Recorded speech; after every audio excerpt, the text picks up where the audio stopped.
Maka saudaraku di dalam Yesus Kristus malam ini, mari kita memahami benar-benar dalam firman kebenaran Allah. Hamba pelayan Tuhan, pengkhotbah, penjabar firman kebenaran, puji Tuhan bagi kita semua. Tapi mari kita belajar menghindari. Jangan merasa diri kita paling pandai. Tidak ada di hadapan Tuhan begitu.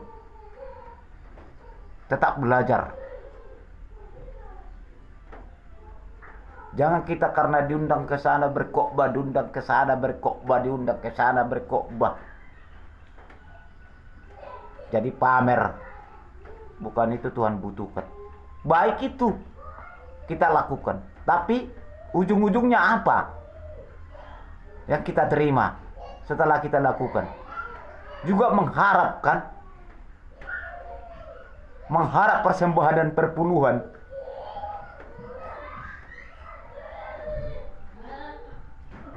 Siapa yang berani melakukan seperti Rasul Paulus, murid Tuhan, menjabarkan, memberitakan Injil kemana-mana, hanya mendambakan pertolongan penyertaan tangan Allah, memampukan kehidupan mereka dengan kerelaan hati? Ada nggak sanggup begitu? Saya rasa nggak ada.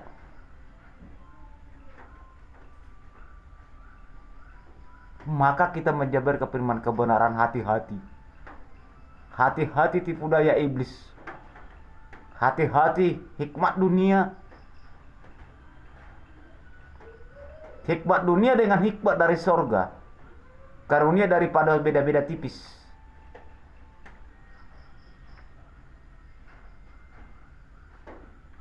Karena iblis pun mau juga saling mengasihi di antara sesama orang itu. Saudaraku dalam Yesus, mari belajar. Siapapun mendengar firman kebenaran ini nanti, tidak ada kepentingan pribadi saya. Mari kita menunduk diri kepada Tuhan. Belajarlah rendah hati. Bawalah jemaat Tuhan, bawalah domba Allah ke rumput yang hijau, supaya kuat imannya. Doakanlah supaya mereka diberkati.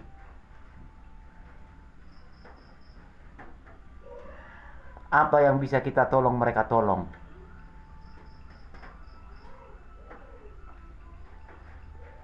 Firman Tuhan berkata, berilah maka diberi.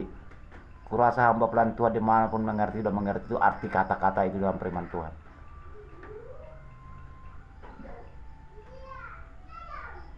Maka dikatakan saudara-saudaraku, supaya kita memahaminya,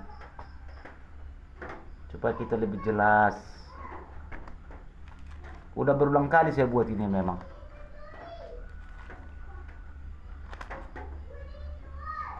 Yudas 17. Yudas 17 sampai terakhirnya kita baca ya.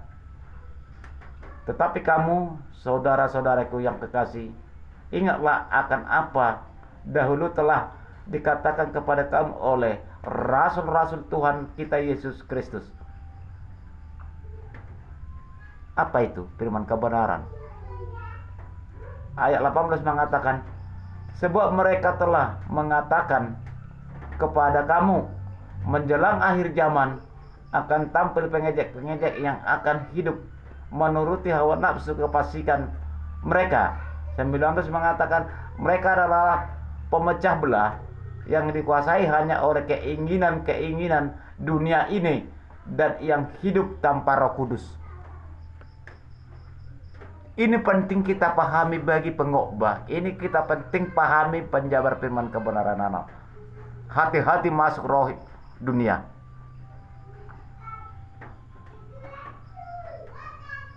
Menurut firman ini, barang siapa di antara kita pelayan Tuhan saling menjelekkan,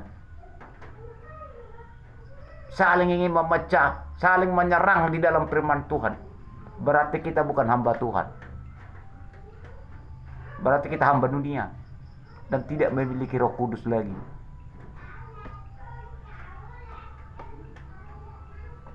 Ini firman Tuhan mengatakan. Puji Tuhan, kita masih diingatkan bersama semua. Bagaimana kita mengejar ini? Marilah berbicara dalam firman kebenaran Allah. Di saat kita memberitakan Injil kebenaran, jauhi kata-kata menghakimi. Karena kita belum tentu tidak salah. Tak ada manusia tidak salah, semua salah. Tapi belajarlah, semakin dewasa, percaya Roh Kudus. Roh Kuduslah mendewasakan kita mengerjakan kebenaran Allah. Supaya kita buat ada pemahaman secara matang. Kenapa firman Tuhan mengatakan menjelang hari-hari terakhir kita berdoa dengan Roh Kudus? Mengapa firman Tuhan berkata kita sesaat datang menunduk diri kepada Tuhan? Percayakan Roh Kudus yang ada di tubuh kita, berdoa kepada Tuhan. Ini firman Tuhan berkata.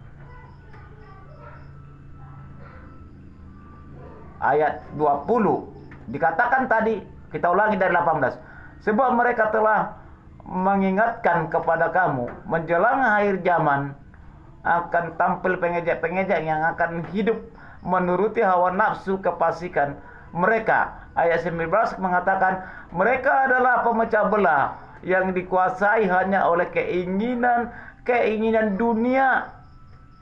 Supaya kita hati-hati, jangan sampai kita berdebat gara-gara firman Tuhan, karena ada kesalahan di antara sesama.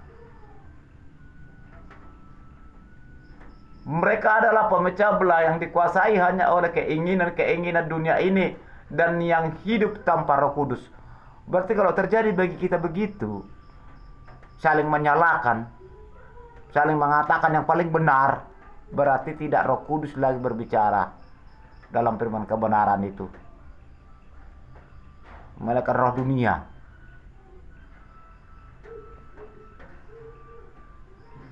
Penting kita pahami firman kebenaran. Bagaimana cara memahami firman kebenaran? Berdoa kepada Tuhan, percayakan Roh Kudus mengajari kita, supaya kita menerima hikmat daripada Allah, sehingga mengerti kita mengajarkan, sehingga jemaat domba Allah dapat memahami, menjadi pelaku firman Tuhan, berbuat kepada Tuhan dan berbuat kepada sesama. Dan juga hamba pelayan Tuhan sama kita juga begitu juga berbuat. Saya tidak penting bersaksi di dalam YouTube ini. Hanya Tuhanlah yang tahu dengan saya apa saya lakukan.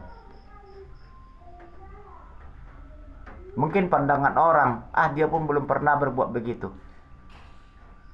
Sekiranya pun kita bersaksi, pasti orang gak percaya itu kata-katanya. Tetapi Tuhan tahu. Itu